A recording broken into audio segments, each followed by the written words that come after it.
Asal va Ra'no Shodiyevalar qarindoshmi? Instagramdagi shov-shuv va muhokamali savollar.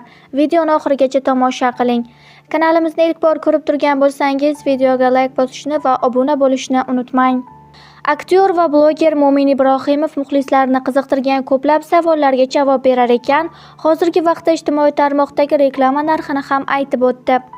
Aktrisa Shahlo Zoirova xonanda Rayhonning konsertidan olgan taassurotlarini muxlislari bilan baham ko'rdi. Zoitovlar oilasi uchun ta'til maroqli o'tmoqda. Oila suvosti go'zalligi manzarasi aks etgan muhitda tushgan suratini kuzatuvchilariga ulashdi. Aktrisalar Ra'no hamda Asal Shodiyevalar o'xshash va farqli tomonlarini muxlislariga aytib berishdi. Aktrisa Shahzoda Matchonova kitob mutolaasi bilan band. Suratda uning Dantening ilohiy komediyasini o'qiyotganini bilib olish mumkin.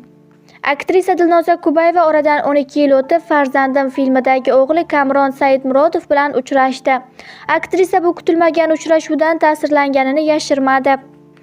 Vayner Robijon Nasriddinov orzusiga erishdi. U ayni kunlarda AQSh bo'ylab sayohatda sahifasiga joylagan surat ostida esa u orzular amalga oshish xususiyatiga egaligi haqida mulohaza yuritdi. Bizni kuzatishda davom eting, biz sizga eng so'nggilarini taqdim etishda davom etamiz.